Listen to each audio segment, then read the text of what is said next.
Birincisi ошол күйөөсү менен аялы жакындык жыныстык катнашта болуп коюусу.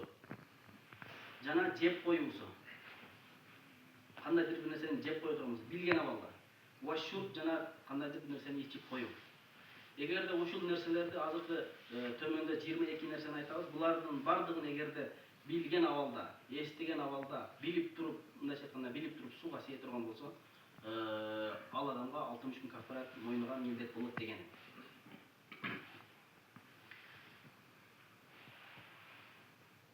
Жана андан кийинки айта турган маселе вабтилау мaqarin dakhala fi famihi. Эгерде жамгыр жаап, асмандан жамгыр жаап туруп ушинтип кетип атып, оозунан кайтып бир ачкан экен, суу кирип кетсе, оозуга түшкөндөн аны жутуп жиберсе, ошондо дагы эмне оозу бузулат экен. وأكل اللحم وأكل الشحم وقليل اللحم الاتفاق وأكل الحنطة. Buğday bolsun, et bolsun, kam, çiğki et bolsun, jana başka uşunday mayda nerselerdi jelse dagы emine söz turda anın oğuzu buzulat. Bu jerde hazır her bir nerseni özünçө eме kılıp kelet. Undu jep koyo turgamsa ne bolot? Buğdaydı jese buzulbayбы? Жанакы нокот бар, нокотту жөн эле чайнап койсо бузулбайбы? Бул бизде кенен кесир айтып жаткан кербеси, себеби ар бир адамда кандай суроолор болушу мүмкүн да. Биз башында айттык, жалпы жонунан билип туруп жеген нерселердин бардыгы оорузан бузат дедик. Бирок кээ бирлерде кичине бир эки даана будай же болбосо арпа ошону чайнап жутуп кое турган болсо не болот деген дагы суроо келиши мүмкүн да.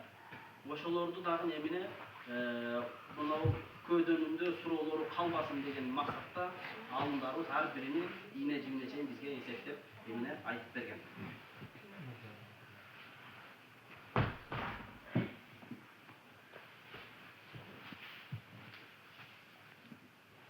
Жана да урматтуу бир туугандар,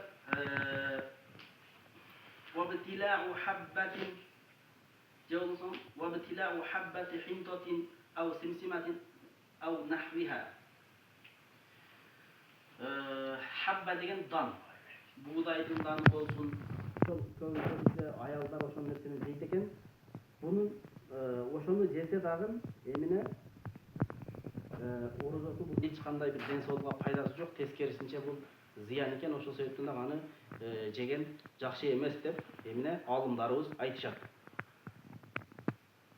وقليل الملح في المختار وابتلاع بزاق زوجته أو صديقه إلى غيرهما وأكله عمدا بعد غيبة.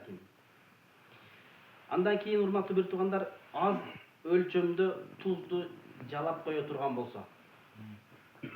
Бул учурда аз өлчөмдө тузду жалады, даамыны татып, ичкери тарапка жутту. Бул дагы оозду бузат. Ошону менен биргеликте 60 күн кафарат дагы болот. Эгерде билип туруп жеген болсо. Шариятыбызда бул эреже, урматтуу бир туугандар, ушуну жакшы билип алайлы. Жегенде эме кыла турган болсо, адамга ырахат, толук ырахат тартуулаган нерселердин бардыгы 60 күн кафаратты милдеттүү кылат. Эгерде жегенде адамга толук ырахатты тартуу кылбаса, анда 60 күн кафарат милдеттүү болбойт дагы, жөн эле бир күн казасыны тутуп берет. Мисалы, азыр ушуга эле мисал келтире турган болсок, айттык, аз тузду жалап жутуп кое турган болсо 60 күн кафарат милдеттүү болот дедик. Бирок тузду 2 кашык, 5 кашыкты тузду эч ким жеп сала албайт да, бул кыйын нерсе.